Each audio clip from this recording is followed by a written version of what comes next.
Some Cold War jets did not lose to the enemy. They lost to a desk. The Avro Arrow came close to Mach 2, then ended up cut into pieces. The XB-70 Valkyrie was built to fly at Mach 3, then became too expensive for the very country that dreamed it up. The YF-12 was an interceptor that broke records, then vanished into history. The Yak-141 could take off vertically and fly supersonic, then collapse with the empire that built it. So what happened? Simple. These aircraft were not failures because they were useless. They were failures because they arrived before the world was ready to pay for them. The Cold War was not just a nuclear standoff. It was an engineering arms race. America, the Soviet Union, Britain, Canada.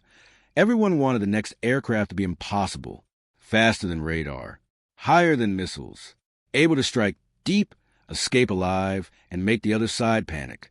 This was the age when governments asked engineers to break physics, then complained when the invoice arrived. And that is how these machines were born. The Avro Canada CF-105 Arrow was designed to defend North America from Soviet bombers coming over the Arctic. The British TSR-2 was built to fly low, fast, and deep into enemy territory. The XB-70 Valkyrie was supposed to be a nuclear bomber so fast and so high that nothing could touch it. The YF-12 was basically a weaponized relative of the Blackbird family.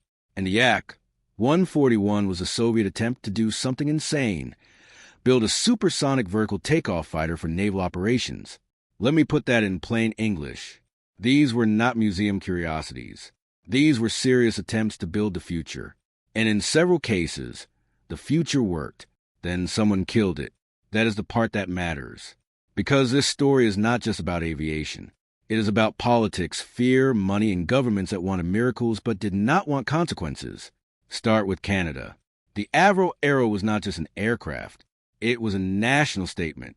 Canada was saying, we do not need to buy the future from someone else. We can build it ourselves. And for a moment, that was true.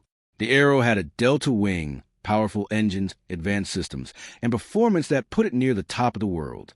For Canada in the 1950s, this was not just impressive, it was outrageous. Then the government canceled it. Not delayed it, not reduced it, canceled it. The aircraft were destroyed. Tooling was destroyed. Documentation was destroyed. Thousands of workers lost their jobs. Think about that. A country builds one of the most advanced interceptors of its time, then wipes it out so completely that today the Arrow feels almost like a legend. Why? Because the threat changed. Because missiles became fashionable. Because the cost exploded. Because Canada was under pressure to fit into a larger American defense system. And maybe some of those arguments made sense on paper. But here is the uncomfortable question. If the project was only too expensive, why destroy so much of it? Why not preserve the work? Why not keep the industrial base alive? That is why the Arrow still hurts. It was not just the death of an airplane. It was the moment Canada stepped back from being a first-rank military aircraft builder. And now look at Britain. The TSR-2 was supposed to be a low-level strike and reconnaissance aircraft. Fast, precise, dangerous. The kind of machine built for a brutal mission. Get in under enemy radar, hit the target, and get out before the Soviets could react. It looked like a weapon from the future because, in many ways, it was. But the TSR-2 had problems. Of course it had problems. It was a cutting-edge prototype. That is what prototypes do. They break. They overrun budgets. They embarrass officials. Then engineers fix them. That is the whole point. But the TSR-2 was not given time to mature. It flew, showed promise, and then the British government killed it. The official explanation was cost. There was also the option of buying American F-111s. So Britain chose cancellation. And here is where I have to say it clearly. This was not just a technical decision. It was a political decision dressed up as accounting. Because when a country cancels a project like the TSR-2, it is not only canceling an aircraft, it is canceling design teams, experience, confidence, and strategic independence. People love to say, well, it was too expensive. Fine, but dependency is expensive too. Losing the ability to build your own advanced combat aircraft is expensive too. Waiting for another country to sell you what you need when you need it under the conditions they choose. That is expensive too. And now comes the monster, the North American XB-70 Valkyrie. This aircraft looked like someone had designed it after refusing to accept the word impossible. 6 engines, huge delta wing, folding wingtips, Mach 3 performance, extreme altitude, nuclear bomber ambition. The concept was brutally simple. Flies so high and so fast that Soviet defenses could not stop it. That was a dream. But the world changed while the aircraft was still being born. Surface-to-air missiles improved. Intercontinental ballistic missiles became the new strategic obsession. And suddenly a massive manned bomber, no matter how fast, looked vulnerable and wildly expensive. So the Valkyrie was cut down before it could become the operational bomber it was meant to be. But here's the thing. It did fly. It was not fantasy. It was not a drawing on a wall. It was not a politician's speech. The XB-70 flew at Mach 3. It generated real data. It proved that parts of the dream were possible. And that makes the story even more brutal. Because the Valkyrie was not killed because it could not fly. It was killed because the battlefield changed faster than the procurement system could react. That is the tragedy of the XB-70. It was built for one version of the future, and then the future moved. But if you think that is painful, wait until you hear about the YF-12. The Lockheed YF-12 was essentially a Mach 3 interceptor from the same secretive world that produced the A-12 and later the state Route 71. It was built to fly extremely high, extremely fast, and shoot down threats before most enemies even understood what had happened. This was not a normal interceptor. This was a missile truck from the edge of space. It set speed and altitude records. It carried advanced radar. It was designed to fire long-range missiles at targets from ridiculous distances. And then it was canceled. Why? Money. Priorities. Vietnam. Changing defense needs.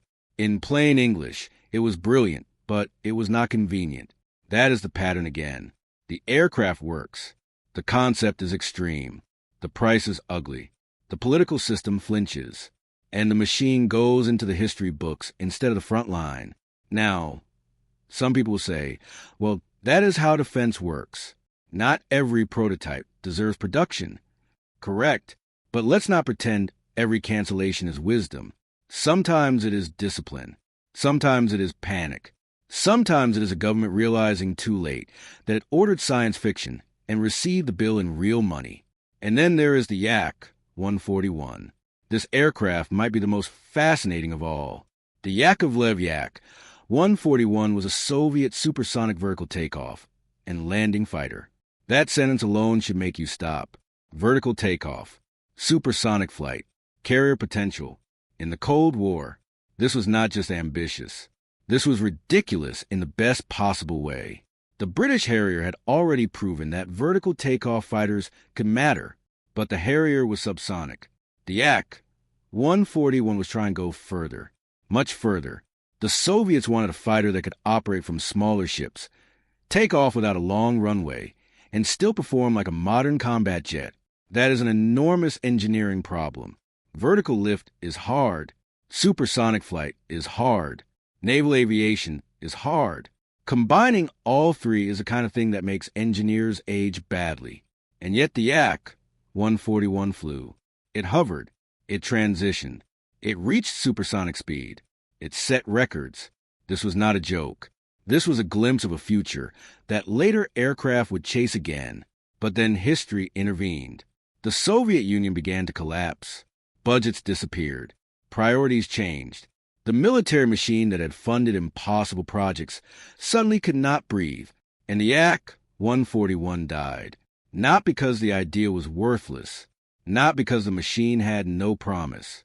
It died because the country behind it was falling apart. Think about that for a second. A supersonic vertical takeoff fighter appears right at the end of the Cold War, just as the empire that created it runs out of money, time, and political oxygen. That is not just an aviation story. That is a historical accident with wings. And this is the real point. These aircraft were trapped between eras. They were born from 1950s and 1960s fears. Soviet bomber waves, nuclear strikes, radar gaps, carrier vulnerability, rapid response, strategic independence. But by the time many of them matured, the game had changed. Missiles became better. Satellites became more important. Budgets tightened. Wars like Vietnam consumed resources. Governments changed. Doctrines shifted. And suddenly the same aircraft that looked visionary 5 years earlier looked unaffordable, risky, or politically inconvenient. So let's be honest. Some of these cancellations were probably rational. The XB-70 as an operational bomber made less sense once surface-to-air missiles and ballistic missiles changed the equation. The YF-12 was expensive at a time when America had other priorities. The TSR-2 had real development problems. The Arrow was caught in a changing defense environment. But that is only half the truth. The other half is this. Governments love innovation until innovation demands commitment. They love the prototype. They love the press release. They love the patriotic speech. They love standing next to the machine when it looks like victory. But when the costs rise, when the problems appear, when the next election gets closer, suddenly the miracle becomes unsustainable. And the engineers are left standing in a hangar, watching the future get scrapped. That is why these jets still fascinate people, because they represent roads not taken. Imagine a Canada that kept developing the Arrow. Imagine Britain pushing the TSR-2 into service and preserving that strike aircraft expertise. Imagine the YF-12 defending North American airspace at Mach 3. Imagine the Yak-141 surviving long enough to influence naval aviation before the 21st century.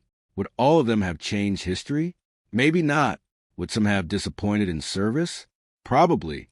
But the fact that we are still arguing about them decades later tells you something important. They were not forgettable. They were not ordinary. They were not just failed experiments.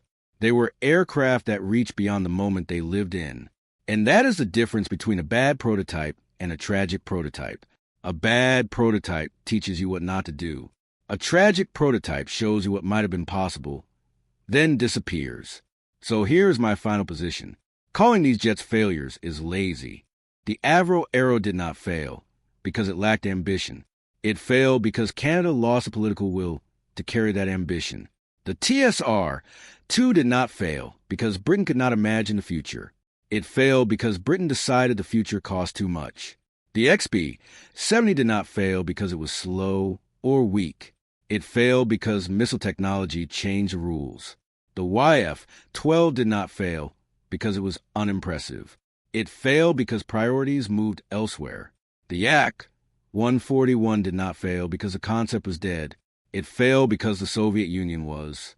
That is the truth. These jets were not too primitive. They were too early, too expensive, too disruptive, and too politically dangerous. And in military aviation, that can be a death sentence. Because sometimes the most advanced aircraft is not the one that wins a war. Sometimes it is the one that scares its own government into killing it. So now I want to know what you think. Which of these Cold War prototypes deserve to survive? The Avro Arrow? The TSR-2? The XB-70 Valkyrie? The YF-12? Or the Yak-141? And be honest. Were these aircraft visionary machines destroyed by cowardly politics? Or were governments right to cut them before they became bottomless pits of money? Because that debate is exactly why these jets still matter. And if you think stories like this deserve to be told, share this video. Because aviation history is not only written by the aircraft that entered service, it is also written by the machines that were so advanced, their own governments did not know what to do.